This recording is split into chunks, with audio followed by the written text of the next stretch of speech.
युद्ध middle east में छिड़ा है, मगर बयानों के वार पलटवार भारतीय संसद के बाहर चल रहे हैं। मंगलवार को भारतीय संसद के बाहर देश पर मंडरा रहे ऊर्जा संकट के काले बादलों को लेकर विवाद छिड़ गया, जहां विपक्ष पूरे मामले को लेकर सरकार पर सवाल उठा रही है, तो वहीं भारत सरकार अपनी मजबूत व्यवस्था से वैश्विक ऊर्जा संकट के समय में भी देश में ऊर्जा मांग को पूरा करने का काम कर रही है।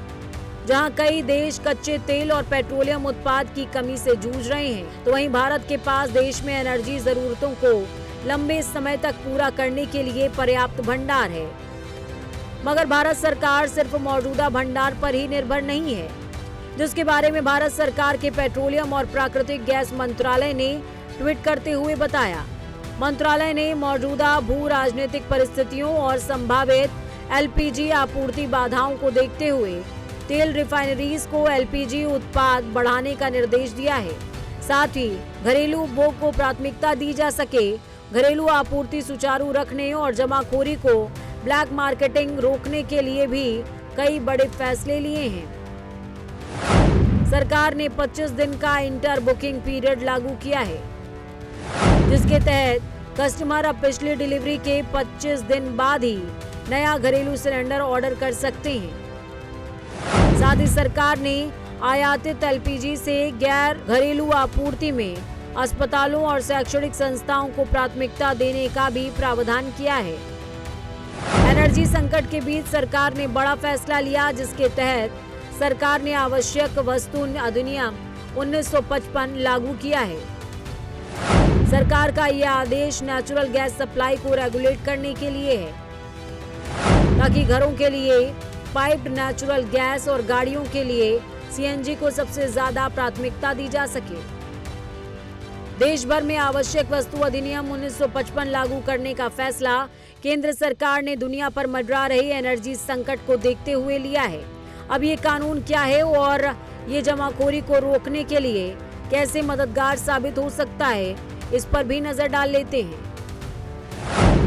एसेंशियल कमोडिटीज एक्ट 1955 एक ऐसा कानून है जो सरकार को ये ताकत देता है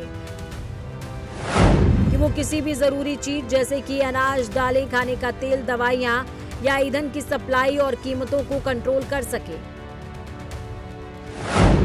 इसे आसान भाषा में जमाखोरी रोकने वाला कानून कह सकते हैं। जब कभी किसी चीज की कमी होने लगती है या उसकी कीमतें बहुत ज्यादा बढ़ने लगती हैं, तो सरकार इस कानून को लागू कर देती है। इसके तहत व्यापारियों के लिए स्टॉक की एक लिमिट तय कर दी जाती है कि वो एक सीमा से ज्यादा सामान गोदाम में नहीं भर सकते। सरकार का ये कदम न सिर्फ गैस को लेकर बढ़ती अफवाहों पर, बल्कि गैस की कालाबाजारी पर रोक लगाने में मददगार साबित होगा। सरकार का ये फैसला गैस की आपूर्ति को लेकर जनता में बन रहे डर को खत्म करने के लिए भी है। कमोडिटी एक्ट लागू होने के बाद प्राथमिकता के मुताबिक अब 4 कैटेगरीज में गैस का बंटवारा होगा। कमोडिटी एक्ट लागू होने के बाद 4 कैटेगरी में बटेगी गैस। पहली कैटेगरी पूरी सप्लाई, इसमें आपके घर की रसोई गैस, पीएनजी और गाड़ियों में डालने वाली सीएनजी आती है। इन्हें पहले की तरह पूरी गैस मिलती रहेगी। दूसरी कैटेगरी खाद कारखाने, खाद बनाने वाली फैक्ट्रियों को करीबन 70% गैस दी जाएगी। बस उन्हें ये साबित करना होगा कि गैस का इस्तेमाल खाद बनाने में ही हुआ है। तीसरी कैटेगरी बड़े उद्योग, नेशनल ग्रिड से जुड़ी चाय की फैक्ट्रियों और दूसरे बड़े उद्योगों को उनकी जरूरत की लगभग 80% गैस मिलेगी। चौथी कैटेगरी छोटे बिजनेस और होटल, शहरों के गैस नेटवर्क से जुड़े छोटे कारखानों, होटल और रेस्टोरेंट को भी उनकी पुरानी खपत के हिसाब से लगभग 80% गैस दी जाएगी। अमेरिका इजरायल की ईरान से जंग की वजह से होर्मुज जलमार्ग के रास्ते होने वाली गैस सप्लाई ठप हो गई है।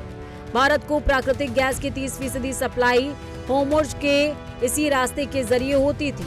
ऐसे में सरकार ने इस नियंत्रण आदेश के माध्यम से प्राकृतिक गैस के लिए प्राथमिकताएं निर्धारित की हैं। साथ ही आपूर्ति की कमी को दूर करने के लिए भारत सरकार अन्य स्रोतों के जरिए प्राकृतिक गैस खरीद करने में लगा हुआ है। Bureau report, prime news.